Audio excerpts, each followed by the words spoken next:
La riflessologia plantare si divide in due rami, la lettura e il trattamento.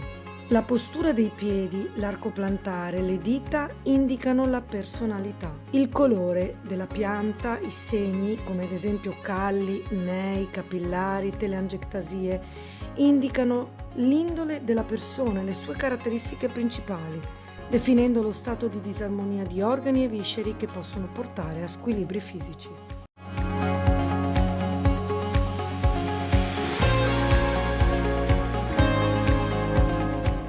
Dove non arriva la riflessologia, arriva il trattamento corpo, poiché anche il corpo, come il piede, comunica e parla di noi. Per esempio, schiena e colonna rappresentano il nostro passato. Ogni vertebra ha un significato spirituale, emozionale, mentale e fisico. L'anatomia è una materia importante per il futuro riflessologo. Allo stesso tempo è una delle più ostiche e complesse.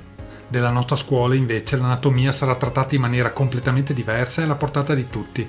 Partiremo dai foglietti embrionali e arriveremo alla comprensione del senso biologico di ogni organo e apparato del corpo umano, comprendendo così l'origine di ogni squilibrio, andando oltre al solo aspetto fisico e conoscendo anche l'aspetto spirituale e funzionale di ogni organo e viscere.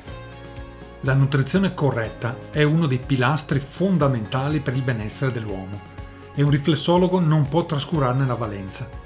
Per questo motivo, oltre 30 ore saranno dedicate a questo importante argomento. Conosceremo gli alimenti utili alla salute, le sequenze alimentari, le combinazioni corrette, le varie cotture e moltissimo altro ancora. Seminari di crescita personale sono approfondimenti importanti per conoscere meglio la persona che abbiamo davanti, ma soprattutto noi stessi. Nessun operatore può essere di aiuto all'altro se prima non ha lavorato su se stesso.